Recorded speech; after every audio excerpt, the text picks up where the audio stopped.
his name became more than just a proper noun. It became a synonym for boundless power, strategic genius, exceptional personal valor, and, paradoxically, a treacherous stab in the back.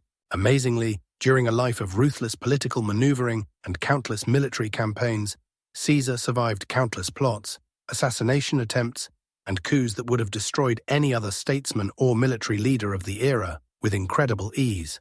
His rapid and often ruthless rise to sole power in Rome was paved not only by a series of stunning victories on the battlefield, but also by his unique, almost supernatural ability to survive in the midst of some of the most violent and bloody political storms ever to rock the Roman Republic. The only failure, the only plot that finally achieved its deadly goal, was the tragic Ides of March in 44 BC, a day that will forever go down in history as a symbol of betrayal and the epical decline of a great era. But what exactly made Caesar so invulnerable and elusive over the course of many decades? And the first character trait was his boundless ambition. This was not merely a strong but ordinary desire for power or prestige, as in many other Roman patricians. It was an all-consuming, almost mystical, irrational conviction in his unique destiny for the greatest historical achievements, which went far beyond the accepted norms and traditions. Unlike most of his contemporaries, whose aspirations were usually limited to reaching the pinnacle of political career, a consulate, a triumph, or the governorship of a rich province, Caesar thought in terms that encompassed not only the entire Roman world, but also its future. He saw himself not simply as one of the leaders of the long obsolete republic, but as its reformer, its demiurge, who would create a new era, a new order in keeping with his grandiose vision. This virtually limitless thirst for greatness, this insatiable desire for the highest point of power and glory, pushed him to the most risky and daring steps that none of his contemporaries would have dared to take, be it the famous crossing of the Rubicon, which meant an open, undisguised rebellion against the sacred authority of the Senate, or a series of military campaigns in Gaul, unprecedented in scale and cruelty, which not only expanded the borders of the Roman Empire to the Atlantic Ocean and the Rhine, but also brought it untold wealth and unshakable military glory. Even his colossal building projects in Rome itself, such as Caesar's Forum or his far-reaching social, economic, and calendar reforms, were not simply acts of charity or common sense, but part of a carefully thought-out plan to consolidate his personal power and reshape Roman society according to his will. He did not simply aspire to be first among equals, he aspired to be the only one capable of remaking Rome, according to his vision. His ambition was not merely a driving force, it was his internal compass, pointing to the top. This unyielding character trait served him as a powerful shield against all the countless plots and intrigues. When his political opponents, figures like the implacable Stoic Cato the Younger or the powerful but less decisive Pompey the Great, tried to restrain him, curtail his powers, deprive him of his army or money, Caesar's ambition did not allow him to retreat. He regarded any compromise he was forced to make, for example, the concessions in the First Triumvirate, not as a final political solution, but only as a temporary ploy, a tactical pause necessary to accumulate strength on the way to his grandiose, final goal. This indomitable will to win, fueled by a deep faith in his star, his luck, and his historical mission, made him unpredictable, extremely dangerous, and absolutely unstoppable for those who dared to stand in his way. His ambitions drove him to constantly evolve, to learn from his own and others' mistakes, to adapt to changing circumstances, to expand his influence in all spheres of life, to accumulate military and financial resources, and to steadily increase his personal power, which invariably gave him a decisive advantage over his less far-sighted, less determined, or simply more limited-minded opponents. He did not simply want to rule Rome, he wanted to recreate it, and this ambition made him an unthinkable force that could not be stopped by conventional political means.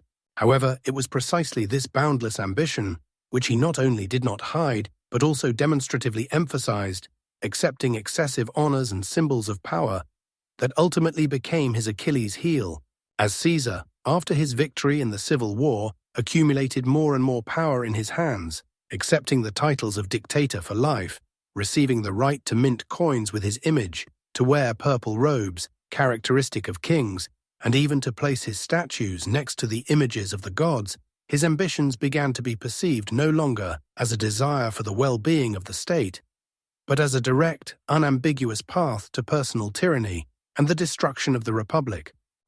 In the eyes of the Republicans, for whom the ideals of freedom, collegiality of power, the ancient laws and traditions of the Roman Republic were sacred and inviolable, Caesar, steadily moving towards personal rule, became an existential threat to the very foundations of the state, a threat more terrible than any external enemy. His demonstrative disregard for certain senatorial customs, such as remaining seated when senators stood up before him, his willingness to violate ancient laws for the sake of convenience of governance. All this was a manifestation of his ambition, which in the end overflowed the cup of patience even of those who had previously supported him or were loyal. It was fear of his boundless ambitions, of what they saw as the inevitable establishment of a monarchy, and not any specific misdeed or personal enmity that united people so different in their views and motives, from former comrades to irreconcilable ideological opponents, into a murderous conspiracy against him. They had killed not just a man, they had killed the embodiment of an insatiable ambition that in their deep conviction threatened to destroy once and for all the Republic as they knew it, as they idealized it, and for which they were prepared to give their lives. His ambition, which had been his driving force, had also become his doom in the eyes of those who saw in it absolute evil. Let's move on to the second character trait, namely the fact that he had a brilliant intellect and deep strategic thinking. It is known that Gaius Julius Caesar's intellect was, without a doubt, his sharpest, most versatile and universal weapon, surpassing even his legendary sword. He possessed a phenomenal, almost supernatural ability for strategic thinking, which manifested itself not only on the dusty battlefields, but also in the intricacies of Roman politics, in the intricacies of government, and even in the art of public rhetoric. Caesar was not just a talented tactician capable of winning individual battles. He was a brilliant long-term planner, able to anticipate his opponent's moves many steps ahead, calculating the potential consequences of his and their actions with incredible accuracy. His military campaigns, especially those detailed in his commentaries on the Gallic War and commentaries on the Civil War, are still studied in military academies around the world as classic examples of the art of strategy. He masterfully exploited the element of surprise, employed masterful outflanking maneuvers, built impressive and seemingly impossible siege works, such as at Alesia, where he simultaneously besieged a huge city and held off Gallic reinforcements by creating a double line of fortifications, and was renowned for the incredible, unprecedented speed of movement of his legions. He was able to instantly recognize even the slightest weaknesses of the enemy and turn them into his own undeniable decisive advantages. At the Battle of Pharsalus, being numerically superior to Pompey's army, he anticipated his plan of attack and created a fourth line of veterans that crushed Pompey's shock cavalry, ensuring a decisive victory.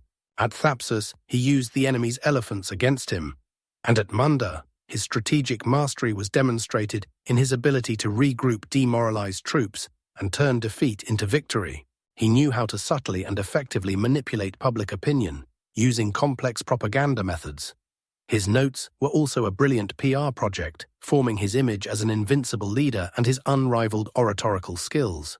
His sweeping reforms, aimed at improving the lives of the plebs, creating colonies for veterans, regularizing the Roman calendar to the Julian calendar still in use today, granting citizenship to provincials, and even reforming the composition of the Senate, were not simply acts of charity or common sense, but part of a carefully thought-out, multi-layered strategy to consolidate his own power, weaken the conservative aristocratic opposition, and build a broad base of popular support. He saw the state system as a single complex organism, with a keen understanding of the interrelationships between the economy, social stability, military strength, and popular support. He skillfully used every opportunity, whether popular assemblies or informal gatherings, to advance his interests. This outstanding feature allowed Caesar to get out of the most difficult, seemingly hopeless situations with amazing ease and to foresee the steps of his opponents. He could quickly, almost instantly, adapt to rapidly changing circumstances, find non-standard original solutions, and accurately calculate the potential risks of his actions and the consequences of their adoption. Many early plots against him failed precisely because Caesar either intuitively anticipated them with his shrewdness, or his spy network was so effective that it gave him warning, or he acted with such lightning speed and efficiency that the conspirators simply did not have time to implement their evil plans before he struck back. His keen, analytical mind allowed him to recognize tricks, decipher the hidden motives of his enemies, and unravel the most intricate intrigues, making him an extremely difficult and elusive target for anyone who wished him harm. His intellectual superiority was his greatest defense, and yet it was precisely this unshakable faith in his own intelligence, in his ability to always be one step ahead, that may have played a fatal trick on him in the end. Caesar, accustomed to the fact that his intelligence always gave him a decisive advantage over any opponent, could become overconfident and even arrogant. He may have underestimated the depth of the Republicans' despair, their irrational, almost religious readiness to resort to the most extreme and senseless, from his pragmatic point of view, measures when logic gives way to blind ideological fanaticism. He relied on his phenomenal ability to read people and their intentions, but perhaps he failed to fully understand the depth of despair and ideological intransigence of those who saw him not just as a political rival, but as the absolute gravedigger of the 1,000-year-old Roman Republic.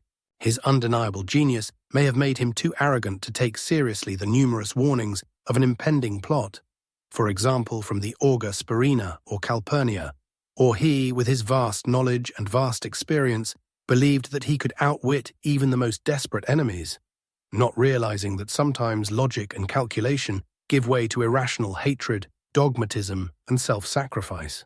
He probably thought he knew his opponents inside out and could control them, but he failed to take into account that for some, principles were more important than life, even his own, and that these principles could become a driving force for those who did not fear death.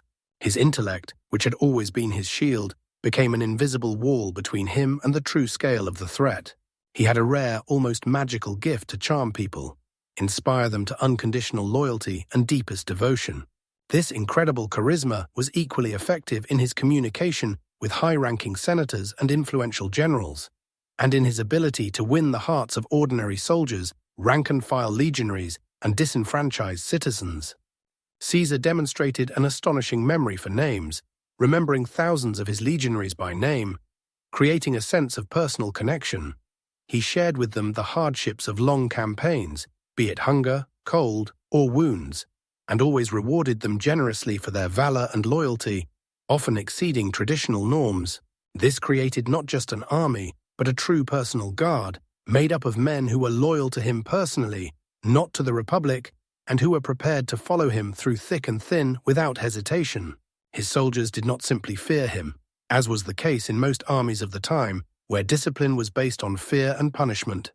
They genuinely loved and adored their general, which was a key factor in their unwavering morale and willingness to sacrifice. They called him father and general with deep respect, not just by rank. In politics, his charisma helped him create powerful and often unexpected alliances, a striking example of which was the first triumvirate, with the powerful but vain Pompey the Great and the rich Marcus Crassus. He knew how to find a common language with a variety of factions and social groups, promising them real benefits and convincing them of his rightness and the nobility of his intentions, even if these intentions ran counter to the interests of other groups. His manners were impeccable. His speech was polished, convincing, passionate, and deeply penetrating the souls of his listeners, and his generosity was truly boundless, although it was often financed by the treasury or military booty from the provinces. He was a master of making an indelible impression on everyone he interacted with, always remaining the center of attention, and even his sworn enemies were forced to acknowledge his extraordinary personal charm. It was this ability to build a huge circle of loyal supporters around himself, both military and civilian, including veterans, plebeians, and citizens of the provinces, that protected him from numerous attempts to overthrow him. Any plot against Caesar had to overcome not only his personal guard, but also the unbreakable wall of loyalty and devotion of thousands, if not tens of thousands, of people ready to stand in his defense. His supporters were ready to defend his interests in the Senate, in the Forum, and even with arms in hand, as happened after his death, when Octavian was able to raise an army from Caesar's veterans. Paradoxically, it was precisely this all-encompassing charisma that led Caesar to perhaps place too much trust in his inner circle and to fail to sense any real, immediate, mortal threat from those around him. He relied on his phenomenal ability to control and charm people, on their sworn loyalty, on his unfailing luck, and on what he believed was his ability to dampen any unrest with his authority. He probably genuinely believed that he could persuade or pacify even those who wavered or expressed discontent, or that his loyal followers would warn him of any impending danger. He was so confident in his ability to charm and manipulate that he could deliberately ignore clear signs of growing discontent among some senators or neglect normal precautions. His charisma, which had won him so many victories and so many devoted followers, had given him a false sense of inviolability and security, causing him to underestimate the depth of the ideological opposition that his personal charm could no longer overcome. Those who ultimately killed him were not simply envious or opportunists. They were men, like Brutus, for whom Caesar had been a friend and even a protégé, but who had put his ideals of the Roman Republic and its traditions above his personal relationship with Caesar. They understood that Caesar's charisma could carry all of Rome away, change it beyond recognition, and that a radical, violent solution was needed to save the old order. Their desperate move was not dictated by personal hatred, but by fear of his all-encompassing influence which threatened to engulf their world. His charisma, which had always been his shield, ultimately left him defenseless against an attack from within. He was not prone to senseless cruelty for its own sake, unlike some of his predecessors or contemporaries, such as Sulla or Marius, whose prescriptions were acts of pure terror. However, when it came to maintaining his power, achieving a strategic goal, ensuring discipline in the army, or eliminating an existential threat, he did not hesitate to act with extreme, sometimes shocking to his contemporaries, ruthlessness. His famous crossing of the Rubicon was an act not just of determination, but also of ruthlessness towards Roman law and centuries-old traditions, demonstrating his willingness to break any law for the sake of his goal. He understood perfectly well that in a civil war there is no place for half measures. Either you win unconditionally, or you die. Defeated enemies, such as the Gallic chieftain Vercingetorix, were deposed and then beheaded after Caesar's triumph. Cities that resisted too long or too stubbornly, such as Avaricum or Gergovia, though the latter was not taken, could be completely sacked and destroyed. He was not afraid to take highly unpopular, but, from his pragmatic point of view, absolutely necessary decisions, even if they went against the generally accepted morality or political ethics of the time. His Caesar's clemency towards some defeated enemies, although much publicized, was also often a calculated political move aimed at destabilizing the opposition, rather than an expression of genuine compassion. His decisiveness was truly lightning-fast and legendary. In the most critical and dangerous situations, Caesar acted without the slightest delay, which incredibly often gave him a colossal, sometimes decisive advantage over more cautious or indecisive opponents. He never panicked, did not waste precious time on long, painful reflections when immediate, decisive action was required, risking everything for a sudden blow. This quality was clearly demonstrated in his brilliant military maneuvers when he could suddenly, like a lightning strike, attack the enemy, transfer troops over huge distances in an incredibly short time, catching the enemy completely off guard. For example, his march through the snowy Alps, or his sudden landing in Africa, which took his enemies by surprise, were dictated by his insane determination. In politics, his exceptional decisiveness allowed him to quickly and effectively suppress any opposition, to push the laws he wanted through the Senate, even if it required pressure and threats, and to prevent his enemies from uniting and organizing a coordinated resistance. He was ready to risk everything, to stake his life and the fate of Rome, to achieve his goals, and this fearless willingness to take risks often discouraged and demoralized his opponents. Accustomed to more cautious, conservative, and predictable methods of conducting political struggle, he always preferred to attack rather than wait, and this initiative was his constant weapon. This unique and formidable combination of ruthlessness and lightning-fast decisiveness made Caesar an incredibly difficult and unpredictable opponent. Conspirators had a hard time finding the right moment to attack, because Caesar always seemed to be one step ahead, always ready for an immediate and devastating response.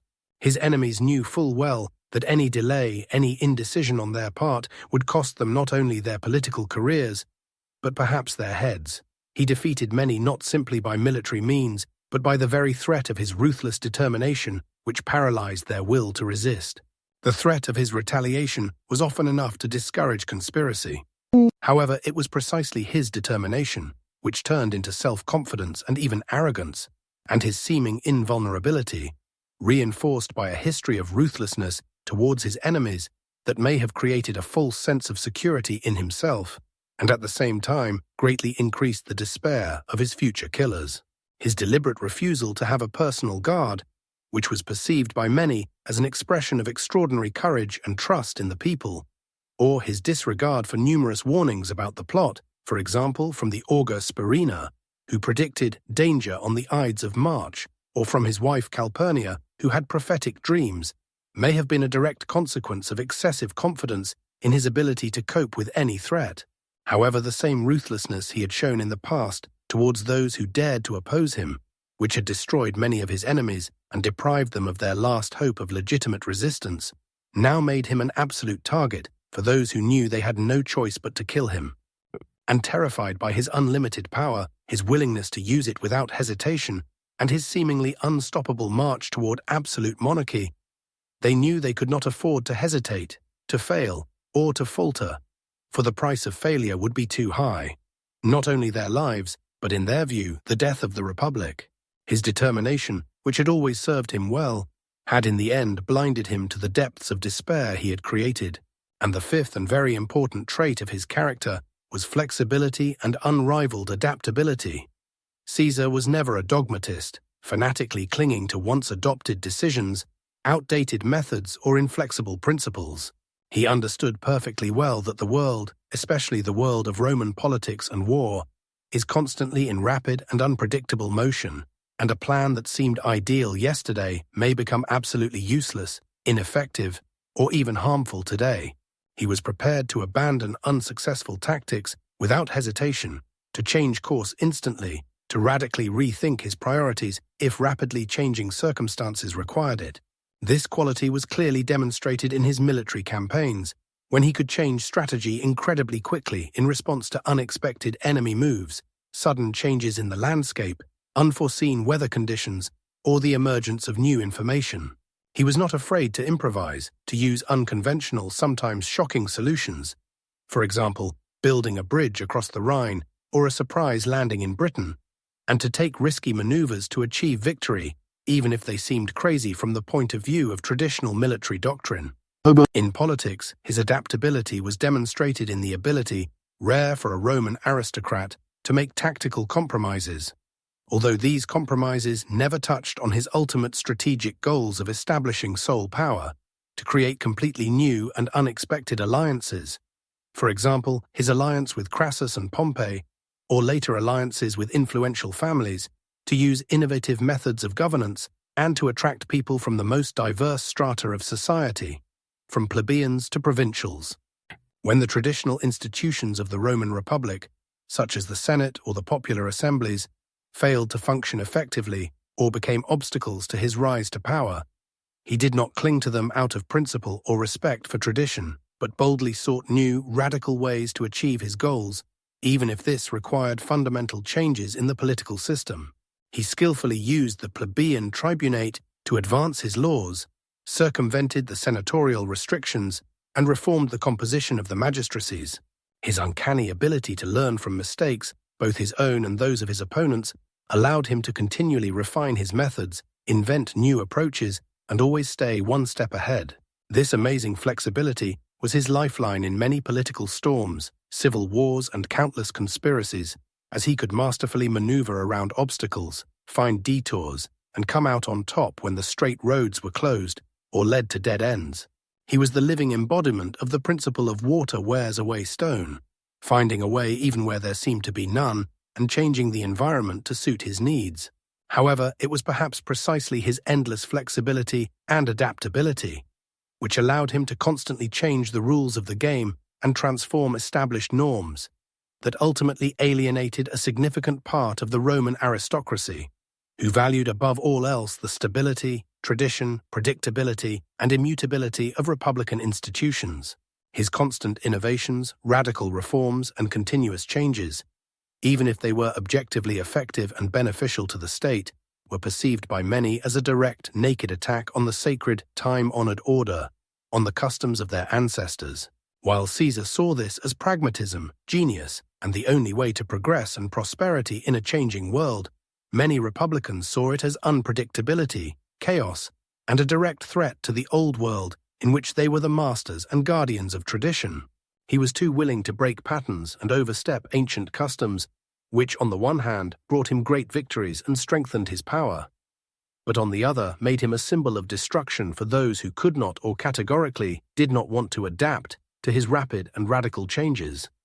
The conspirators probably saw in his endless adaptability a threat of a complete and irreversible loss of their control and influence over the state, which pushed them to the desperate, extreme step of assassinating the tyrant in order to stop this uncontrollable flow of change and return Rome to its true republican roots. His flexibility, which gave him strength, became a destructive force in the eyes of conservatives. So we have reached the last line, and it speaks of his unshakable self, confidence, and incredible favor and luck. He sincerely believed in his star that the gods favored him and led him through life to great accomplishments. This deep, inner confidence was not simple arrogance or ostentatious bravado. It was rather a deep fundamental conviction in his own rightness, in his historical destiny, and in his undoubted ability to overcome absolutely any obstacles that could arise on his path.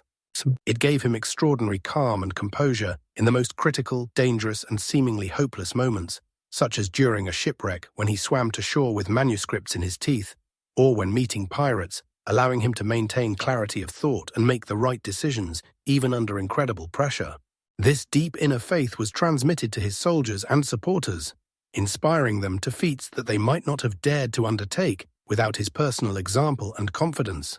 It made him completely unshakable in the face of the most severe difficulties, unexpected defeats, and serious setbacks that would have easily broken any other person. Good fortune throughout his life. There were many moments in his biography when only an incredibly lucky coincidence, an unexpected turn of events, or seemingly pure luck saved him from certain death or crushing defeat. Legends of his miraculous escape during a raging sea storm when other ships were perishing, of his survival after an encounter with pirates when he not only treated them like a master, but promised to execute them and kept his word, or of a sudden storm that destroyed the enemy fleet just before the decisive battle, multiplied around Caesar, cementing his reputation as an absolute darling of fortune and a favorite of the gods. These were not mere rumors or propaganda. Many historical accounts point to a truly astonishing series of lucky breaks that always seemed to work in his favor. Luck was an integral part of his public image, and he actively used it in his propaganda, creating an aura of invincibility and divine favor around himself. This unique combination of an internal conviction of his own exceptionalism and external repeated confirmation of his incredible luck made him psychologically invulnerable and inspired a deep, almost mystical fear in his enemies, who began to believe that Caesar simply could not be defeated, since fate itself was on his side. Caesar could come to believe sincerely that he was absolutely invulnerable, that his fate would always protect him from any threat, and that he could afford to ignore the usual precautions. His deliberate refusal to have a personal guard, which was seen by many as an expression of extraordinary courage, trust in the people, and faith in his fate, or his disregard for numerous warnings about a conspiracy, for example from the augur Spurinna, who predicted danger on the Ides of March, or from his wife Calpurnia, who had prophetic dreams and begged him not to go to the Senate, could have been a direct consequence of excessive confidence in his ability to cope with any threat. He may have sincerely believed that his unquestioned authority and swift, devastating reaction would nip any attempt at rebellion in the bud before it could develop. However, this false sense of security, inspired by decades of incredible luck and an unshakable belief in his star, left him vulnerable to the final decisive blow. Caesar, accustomed to winning without a fight thanks to his aura of invincibility and psychological superiority, failed to foresee that some of his enemies would be so desperate that they would be willing to risk everything, even their own lives and the future of Rome, for an idea that, in their opinion, was higher than any personal fate and any greatness. It was his faith in himself that proved to be the blind spot through which the daggers of the assassins penetrated, proving that even fortune can turn away at the most inopportune moment. All these 6 fundamental character traits were closely and inextricably intertwined, forming a complex, multifaceted, contradictory, and at the same time unusually powerful personality, which simultaneously inspired millions, inspired awe and fear in his enemies, and caused boundless admiration in his contemporaries and descendants.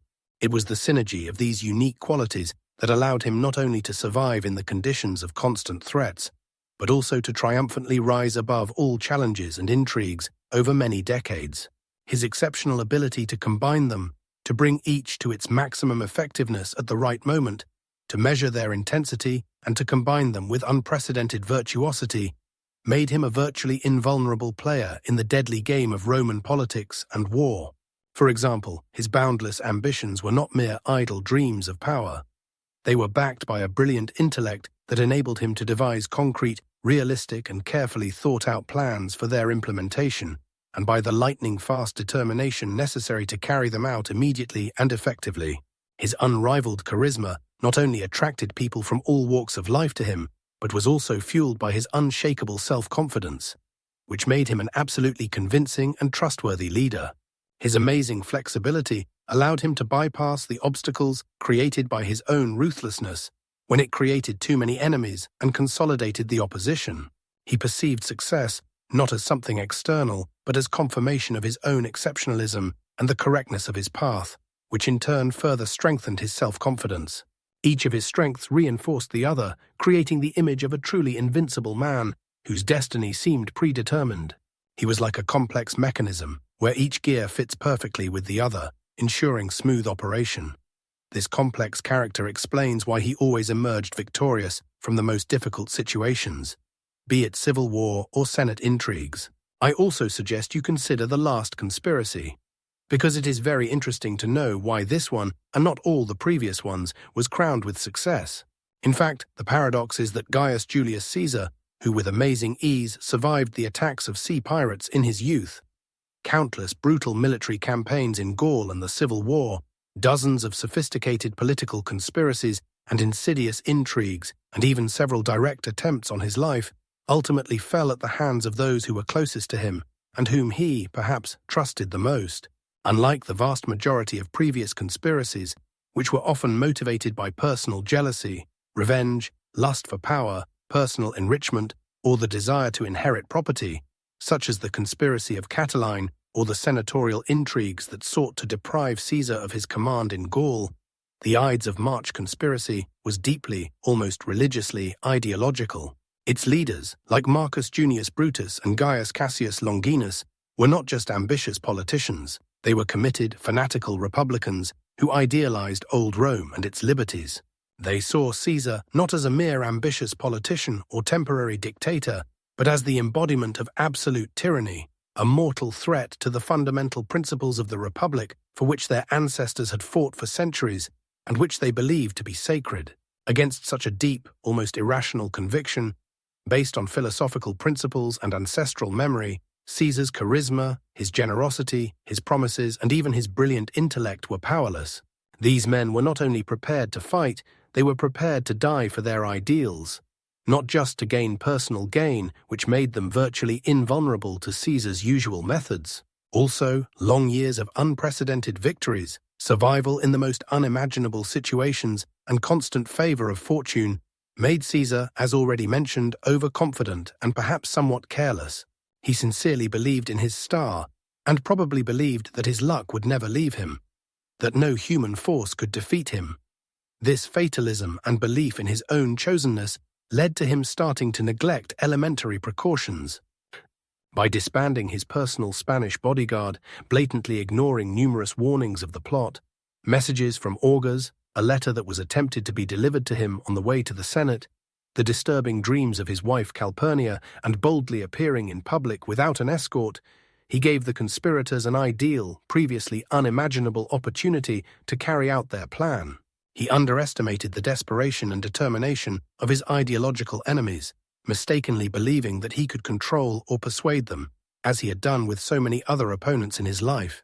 It is worth remembering that many of the key conspirators, including Marcus Junius Brutus, Decimus Junius Brutus Albinus, and Gaius Cassius Longinus, were men Caesar trusted, whom he had brought close to him, showered with favors, elevated to high positions, and made his friends. This exceptional closeness and trust allowed them to get critically close to him in a way that previous, more external or less trusted enemies had not been able to do. His charisma and ability to win followers, which had always been his greatest defense and instrument of influence, turned against him in this fatal incident. For it was precisely this trust that allowed the assassins to carry out their plan when he least expected it. The conspirators probably studied his methods and strengths carefully. They knew that Caesar was incredibly decisive and responded instantly to threats, but also that he believed in his own invincibility. They used the element of surprise, mass, and coordination to overwhelm his instinctive reactions and deprive him of the opportunity to act. They used his methods of deception and distraction to lure him into a trap when he found himself alone in the Senate. His self-confidence, born of years of brilliant victories and good fortune, led to fatal carelessness. His charisma and generosity gave him direct access to those who betrayed him. His ruthlessness towards his enemies deprived the remaining Republicans of any hope of peaceful coexistence and pushed them to extreme measures.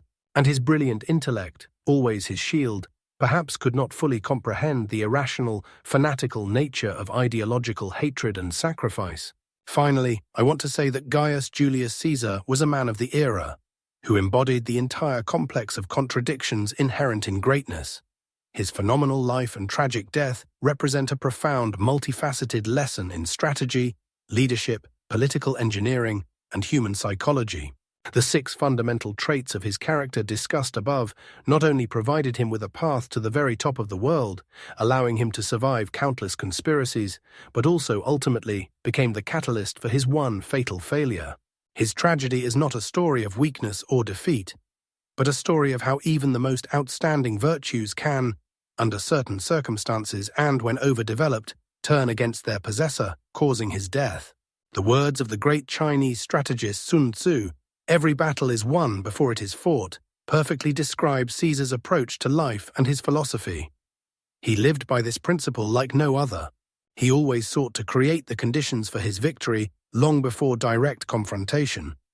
Whether on the battlefield, where he masterfully used logistics and surprise, or in the political arena, where he built powerful coalitions, suppressed opposition, won the hearts and minds of the masses, using his intellect for strategic advantage. He was prepared for any battle on the battlefield, but not for the dagger thrust of those who called themselves his friends and comrades, those whom he may have underestimated, relying on his ability to control, charm, and forgive. In the end, Caesar's death was not the defeat of a weak man or the triumph of his enemies, but the fatal miscalculation of an invincible man. It was not the final victory of his assassins, but merely the beginning of a new, even bloodier phase of chaos that ironically eventually led to the establishment of the empire, the very one-man rule that Caesar had sought to create, and which was finally realized by his successor, Octavian. Thus, even in his death, Gaius Julius Caesar, thanks to his incredible character traits and their profound impact on subsequent historical events, remained a winner because his vision of Rome's future was, albeit belatedly, realized. And by applying this ancient knowledge today, we are not simply following old, long-gone ideas. We are arming ourselves with universal tools for navigating the complex, ever-changing, and dynamic modern world. Let Caesar's story inspire everyone to build their own lives more consciously, more strategically, and more thoughtfully, where every victory begins with a wise plan, deep self-understanding, the ability to adapt to change, and insightful analysis of the world around them. But it is also a reminder of the fine line between true strength and destructive arrogance, between wise leadership and dangerous tyranny.